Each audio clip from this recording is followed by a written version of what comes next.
I was reading some quotes of yours recently, and I wanted to quote them back to you because they were powerful. You once said, quote, "There's no secret to greatness. What separates the good from the great is the very rare trait of not being satisfied with good." You went on to say, if you want the victory, then be prepared for the fight.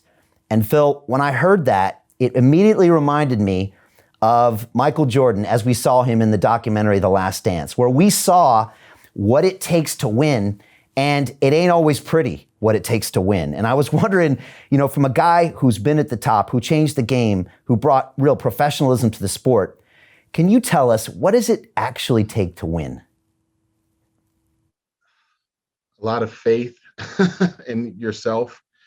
Just understanding that every day is an opportunity that must be seized with massive action. So you can't just dabble in these things. You have to really own who the heck you are. But to be honest, you truly have to figure out what your current habits are. Because I think a lot of people talk about their goals, but they're not assessing their current habits, because those same habits are going to yield either positive or negative results. So for me, it was always okay, when I won my first amateur competition, I'm thinking, okay, what were my current habits? Although I won, how can I improve on that?